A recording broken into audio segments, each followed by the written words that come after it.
তো যেটা শোনাচ্ছিলাম, রমজান মাসে 14 থেকে 15 ঘন্টা রোজা রেখেছে অনেকে। সাহারি থেকে ইফতার পর্যন্ত খাবার পানি কিছুই খায়নি। বিশাল ধৈর্য, সবর। আসরের নামাজের পরে এরকম ছোট্ট একটা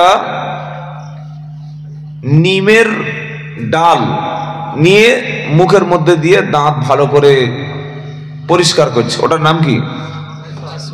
মেসওয়াক। তো এই মেসওয়াক করতে করতে ইফতার সামনে এসে গেছে। ঘরেই ইফতার করছে, বাড়িতে সমস্ত ফল আছে, জুস আছে, ঘরোয়া সব খাবার আছে, শুধু ছোলা ভাজাটুকু বিবি তার প্লেটে দেয়নি। কি দেয়নি? ছোলা ভাজা। ওর মাথা খারাপ, 3 মিনিট বাকি আছে। বিবিকে বলছে, এই কোথায় গেলে? তোমার হুঁশ নাই? ছোলা ভাজা কোথায় গেল? 3 মিনিট বাকি আছে, কখন ইফতার করবো? এর নাম কি? রোজাদার। এটার নাম কি? রোজাদার। 14 ঘন্টা পানি খেলো না, এত বড় সবর করলো, কিন্তু 3 মিনিটের মধ্যে ছোলা ভাজা না দেওয়ার কারণে তার চেহারাটা একদম ভয়ঙ্কর হয়ে গেল। এটা কি সবর ছিল? ছিল না। ইফতার করে মসজিদে গেছে, গিয়ে দেখছে ইমাম সাহেব ইফতার করতে করতে একটু দেরি করে ফেলেছে। হুজুর কোথায় গেল? ইমাম সাহেব কোথায়? দেরি হবে কেন? আরে ভাই, এত চিল্লাচিল্লির কি আছে? তাহলে আপনি ভাবুন, রোজা এসেছে লাআল্লাকুম তাত্তাকুন, মুত্তাকি হওয়ার জন্য, পরেজগার হওয়ার জন্য। কোথায় আমাদের সেই তাকওয়া? কোথায় আমাদের সবর? ঈমানের সঙ্গে সবর জড়িত। ঈমানের সঙ্গে সবর জড়িত। ধৈর্য যে রাখতে পারে না, সে আল্লাহর রহমত হতে বঞ্চিত হয়ে যাবে। বুখারী শরীফের মধ্যে আল্লাহর নবী সাল্লাল্লাহু আলাইহি ওয়াসাল্লাম বলেন, কোন বান্দার যখন কোন মূল্যবান সম্পদ আল্লাহ ছিনিয়ে নেন, যেমন কারো পিতা, কারো মাতা বা বাবা মা, কারো ভাই, কারো স্ত্রী, কারোর বোন, কারো ছেলে মারা যায় না? যায় না? যায় না? তো যখন আমাদের নিকটাত্মীয় মারা যায়, আমরা সাথে সাথে ধৈর্য হারিয়ে ফেলি।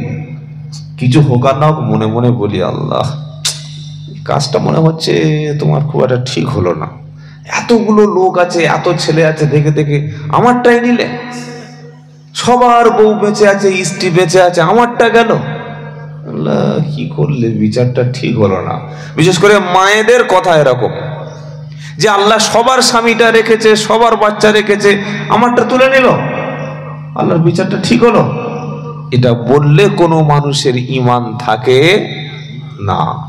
নবী সাল্লাল্লাহু আলাইহি ওয়াসাল্লাম বলেন, কারোর সন্তান, কারোর নিকটাত্মীয় যখন আল্লাহ তাআলা তুলে নেন, যদি সে সবর করে, ধৈর্য ধরে, এর বিনিময় হচ্ছে আল্লাহর পক্ষ থেকে জান্নাত।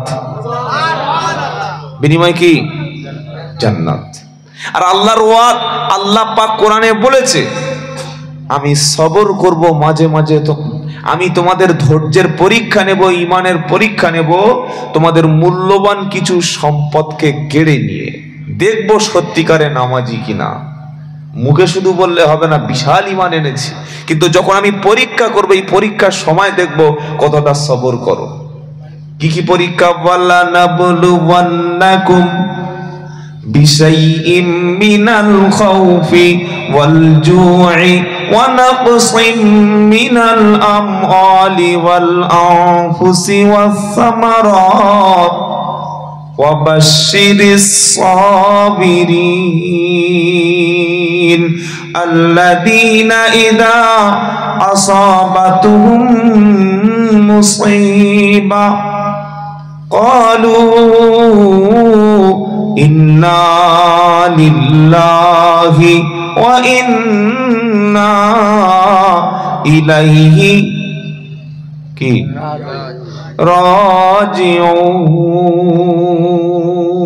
রাজিউন।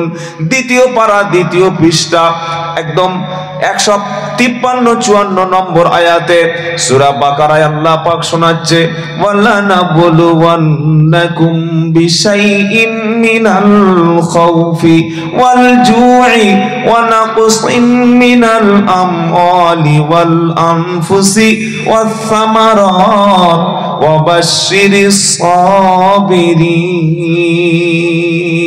যখন তুমি বলবে আমি ঈমান ওয়ালা, যখন তুমি বলবে আমি ঈমান এনেছি, রমজান মাসে 30টা রোজা রেখেছি, 80,000 টাকার গরু কুরবানি দেব, মাথায় টুপি আছে, মুখে দাড়ি আছে, আল্লাহকে খুব ভালোবাসি, মহব্বত করি, আমার মতো বড় ঈমানওয়ালা পৃথিবীতে কেউ নাই।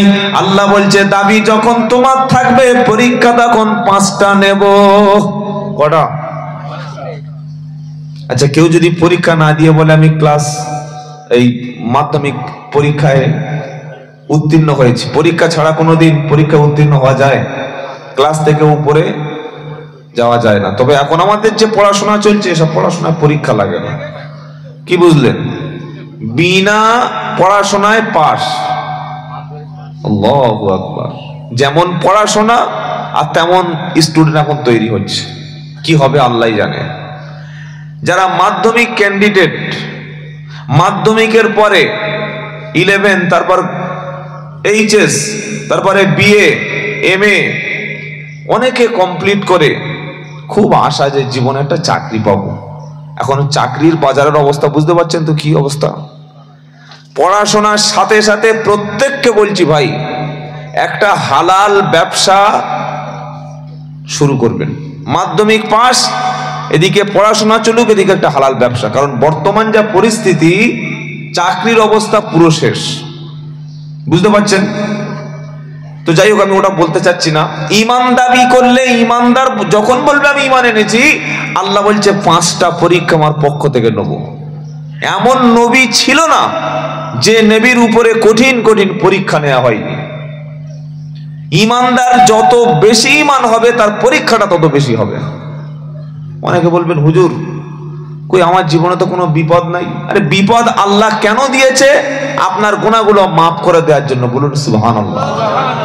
জ্বর হয়েছে, পা কেটে গেছে, অ্যাক্সিডেন্ট হয়েছে, দুর্ঘটনা ঘটে গেছে, আপনি কি করবেন? নামাজ ছেড়ে দেবেন নাকি?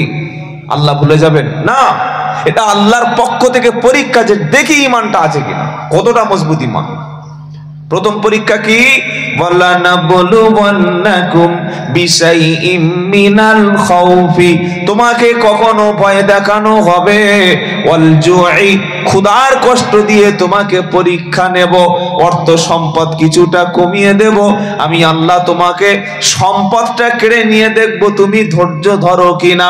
ওয়ানাকসিম মিনাল আমওয়াল, আমি আল্লাহ মাল তোমার কাছ থেকে ছিনিয়ে নেব, দেখব তুমি সবর করো কিনা। ওয়াল আনফুসি, তোমার নিকট আত্মীয়কে তুলে নেব, তোমার জীবনহানি হবে, কখনো সন্তানটাকে তুলে নেব, কখনো মেয়েটাকে কোলের কাছ থেকে তুলে নেব। সাদের বিবি, আদরের বিবিকে আমি 30 বছর সংসার করেছ, আমি আল্লাহ তোমার বিবিকে তুলে নেব, বাচ্চাটাকে তুলে নেব, মাকে তুলে নেব, ভাইকে তুলে নেব। ওয়াস সামারাত, ফসলের ক্ষতি করে দেখব, ফসলের কিছু ক্ষতি করে আমি আল্লাহ দেখব তুমি সবর করো কিনা, তুমি ধৈর্য ধরো কিনা। আমার পক্ষ থেকে যখন বিপদ মুসিবত নেমে আসবে, একটাই কথা তোমার পক্ষ, তোমার মুখ থেকে হবে, ইন্না লিল্লাহি ওয়া ইন্না ইলাইহি রাজিউন। সবকিছু আল্লাহর জন্য, আল্লাহর দিকে ফিরে যাবে। সব দিয়েছেন কে? জোরে বলেন। বিবিও দিয়েছে আল্লাহ, বাচ্চাও দিয়েছে আল্লাহ, সম্পদ দিয়েছে আল্লাহ, জমি জায়গা অর্থ দিয়েছে আল্লাহ। তো যার মাল সেই নিয়েছে, আফসোস করে কোনো লাভ নাই। আল্লাহ পাক বলছে এমন মুসিবতে ধৈর্য যদি তুমি ধারণ করো, সুসংবাদ তো ওয়াবাশশিরিস সাবিরিন, সুসংবাদ হলো সবরকারীদের জন্য।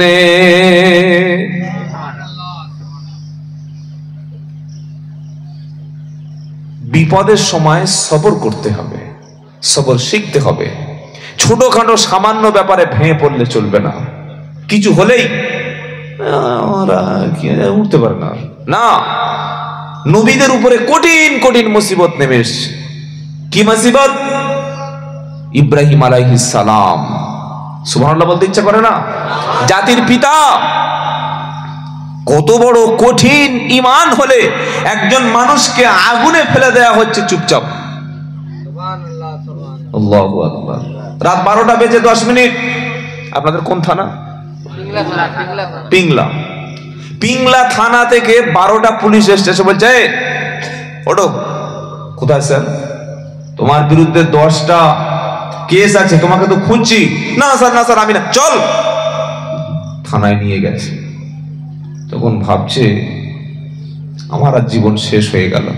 ও তখন উঠে বিপদে পড়েছে, আগে সঙ্গে সঙ্গে ফোন করছে, দাদা আমি তো তোমার দলের লোক, এতদিন তোমার পক্ষে ভোট চেয়েছি, এতদিন তোমার জন্য কাজ করেছি, মাঠে নেমেছি, দেয়াল লিখেছি, বুথ দখল করেছি, অনেক কিছু করেছি, তো পুলিশ আসলো কেন? আরে বিপদ মুসিবতে পড়েছো, প্রথমে আল্লাহকে 2 রাকাত নামাজ পড়ো, আল্লাহকে বলো। বাড়িতে কোনো একটা কঠিন বিপদ এসছে, সাথে সাথে নামাজের পার্টিতে দাঁড়িয়ে যাও। কোন পার্টিতে? নামাজের পার্টিতে। এটাই সাহাবাওয়ালা ঈমান। কিছু হারিয়ে গেছে, জীবন থেকে বড় মূল্যবান সম্পদ চলে গেছে, সাথে সাথেই আল্লাহকে বলো যে আল্লাহ আমাকে ধৈর্য ধরার তৌফিক দান করো। আমিন বলেন। আর বিপদ মুসিবতে পড়লেই আল্লাহর কোরআনে আল্লাহ বলছে তোমরা আল্লাহর কাছে নামাজের মাধ্যমেই সাহায্য চাও। সুবহানাল্লাহ বলতে ইচ্ছা করে না?